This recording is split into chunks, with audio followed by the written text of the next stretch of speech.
Hi all, எல்லாரும் எப்படி இருக்கீங்க? எல்லாரும் நல்லா இருக்கீங்கன்னு நம்புகிறேன். அண்ட் பை த வே இன்றைக்கி வந்து வீடியோவில் நான் மீன் குழம்பு தான் வச்சேன். மீன் குழம்பு, எறா தொக்கு, 2 நான்வெஜ் ரெசிபி செஞ்சுருக்கேன். அண்டு மீன் வந்து அப்படியே க்ளீன் பண்ணிகிட்டே வாங்க பேசலாம். மீன் வந்து ரோட்டு மேலே தான் வந்துருந்துச்சு. அந்த மீன் தான் நான் வந்து வாங்கியிருந்தேன்.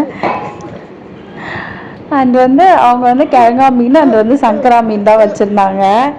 வந்து வாய்ஸ் ஓவர் கொடுத்துட்ருக்கும் போது என் பையன் வந்து ஒவ்வொன்று கதை கேட்டுட்ருக்கான். பேக்ரவுண்டில் உங்களுக்கு கேட்கும்னு நினைக்கிறேன். அதனால தான் சிரிப்பு வந்துருச்சு. சரி, ஓகே, ஸ்கிப் பண்ணிடலாம். ஸோ நான் வந்து பார்த்திங்கன்னா சங்கரா மீன் தான் வந்து வாங்கியிருந்தேன். ஏன்னா பாப்பாவுக்கும் கொடுக்கணும் அப்படின்றதுனால. ஏன்னா கிழங்கா மீனில் நிறைய முள் இருக்கும் அப்படின்னு சொன்னாங்க. இதுலேயுமே கொஞ்சம் முள் இருக்கும், நம்ம பார்த்து தான் எடுத்து கொடுக்குற மாதிரி இருக்கும்.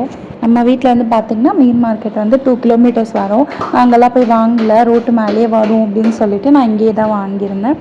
அண்ட் எப்பயாவது நிறைய பல்காக வாங்குற மாதிரி இருந்தால் மீன் மார்க்கெட் தான் போய் வாங்குற மாதிரி இருக்கும்.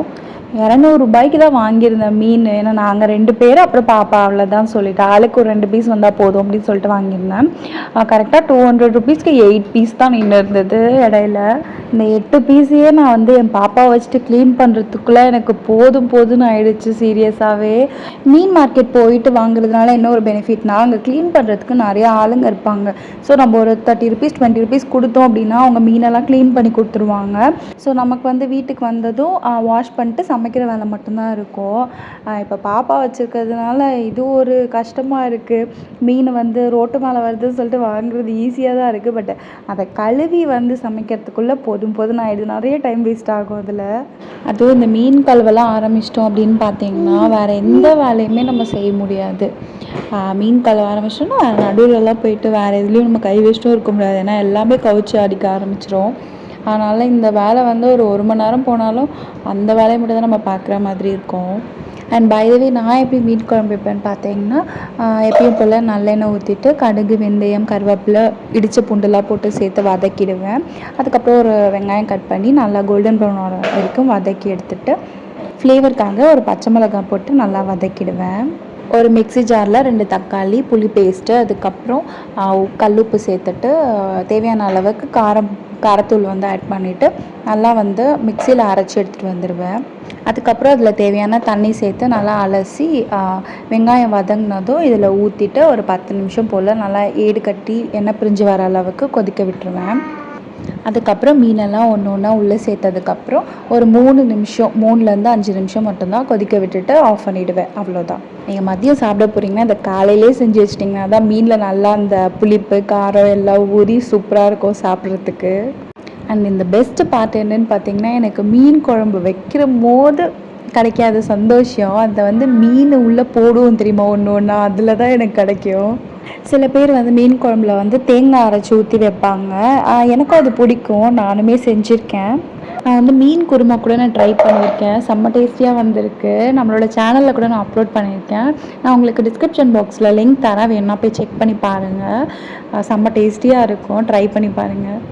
ஏன்னா எப்போ பார்த்தாலும் குழம்புன்னு செய்யாமல் ஓகே டிஃப்ரெண்ட்டாக ட்ரை பண்ணி பார்க்கலாம் அப்படின்னு சொல்லிட்டு பண்ணது தான் அந்த மீன் குருமா. எங்கள் அம்மா மீன் குழம்பு வச்சாங்கன்னா சூப்பராக இருக்கும். நல்லா அந்த எண்ணெய்லாம் பிரிஞ்சு வந்து நல்லாயிருக்கும் டேஸ்ட். அவங்க வந்து ஸ்லோ குக்கிங் பண்ணுவாங்க, அதனால் வந்து இது வந்து ஃபுட்டு டேஸ்ட்டாக வருது போல். நம்மலாம் வந்து அப்படி கிடையாது, டக்குன்னு ஏதோ ஒன்று செஞ்சோமா போனோமா வச்சோமா அப்படின்ற மாதிரி வந்துடுவோம். நான் வந்து சில நேரம் எண்ணெய் பிரிஞ்சு வர வரைக்கும்லாம் வெயிட் பண்ண மாட்டேன். மோஸ்ட்லி 1 pot மீல் அந்த மாதிரி தான் செய்வேன். அதனாலே என்னவோ அம்மா சமையல் மாதிரி டேஸ்ட்டாக வராது, சில டேஸ்ட்டு கம்மியாக தான் வரும். எங்கெங்க குட்டி பாப்பாலாம் வச்சுக்கிட்டு எங்கெங்க ஸ்லோ குக்கிங்லாம் பண்ணுறது. நிறைய டைம் எடுத்து குக் பண்ணோன்னா அவங்களாம் வளர்ந்ததுக்கப்புறம் தான் டேஸ்டியாக சமைக்கவே முடியும் போல இருக்குது. அண்ட் மீன் குழம்பு வச்சு முடிச்சதுக்கப்புறம் எறா தொக்கு தான் வந்து பண்ணியிருந்தேன். எறா தொக்கு வந்து பார்த்திங்கன்னா வெறும் ஆனியன் யூஸ் பண்ணி தான் நான் பண்ணியிருந்தேன். டொமேட்டோ வந்து நான் அதில் ஆட் பண்ணலை. அண்ட் பை த வே அதுவுமே ரொம்ப சூப்பராக இருந்தது. டொமேட்டோ ஆட் பண்ணணுன்றது இல்லை, வெறும் வெங்காயம் வதக்கிட்டு இஞ்சி பூண்டு பேஸ்ட்டு சேர்த்துட்டு மசாலாலாம் ஆட் பண்ணிவிட்டு நல்லா வதக்கி எடுத்துட்டோன்னா அதுவுமே நல்லா தொக்கு மாதிரி ரெடி ஆகிடும். இதை நீங்கள் சாதத்து கூட சப்பாத்தி கூடலாம் சாப்பிட்றதுக்கு செம்ம டேஸ்டியாக இருக்கும். ட்ரை பண்ணி பாருங்கள். இது எல்லாத்துக்குமே நான் வந்து ஒரே ஒரு மிளகாப்பொடி தான் யூஸ் பண்ணுவேன், வீட்டில் அரைச்சது. நானே வந்து இந்த வாட்டி மிளகாப்பொடி வந்து என் கையால் அரைச்சிருந்தேன். நான் அளவெல்லாம் நானே தான் போட்டேன், பட்டு மிஷினில் தான் கொடுத்து அரைச்சிருந்தேன். எறா வறுவல் ரெசிபி வந்து நான் நம்மளோட சேனலில் அப்லோட் பண்ணியிருக்கேன். வேணும்னா நான் டிஸ்கிரிப்ஷன் பாக்ஸில் லிங்க் தரேன், போய் செக் பண்ணி பாருங்கள். இந்த மீன் குழம்பு பார்த்திங்கன்னா எனக்கு 2 டேஸ் வரைக்குமே வந்துருந்துச்சு. நான் வந்து மீன் குழம்பு வந்து ரொம்பவும் திக்காக இல்லாமல் கொஞ்சம் ரொம்பவும் தண்ணியாக இல்லாமல் தான் நான் வந்து மீடியம் ரேஞ்சில் தான் செய்வேன்.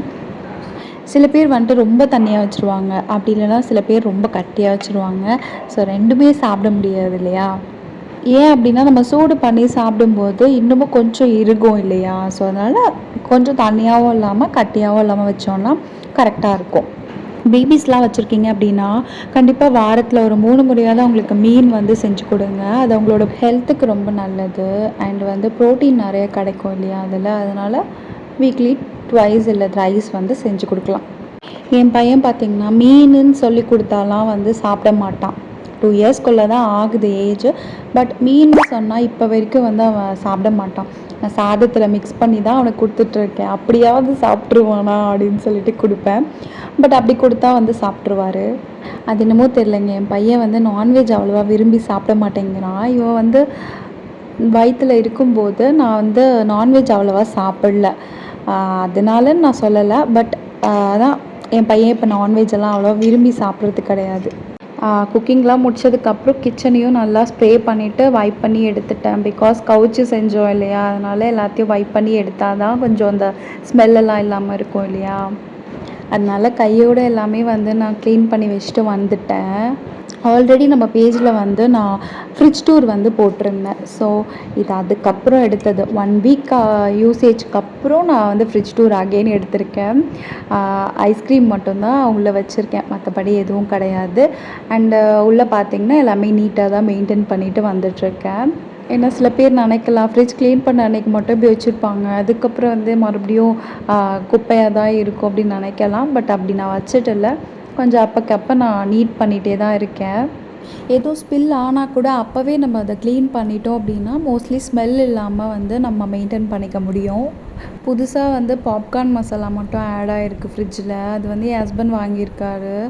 அந்த தேட்டர் ஸ்டைல் பாப்கார்ன் சாப்பிட்ணுன்னு சொல்லிட்டு ஆசையாக இருந்துச்சுன்னு அவர் வாங்கினார்.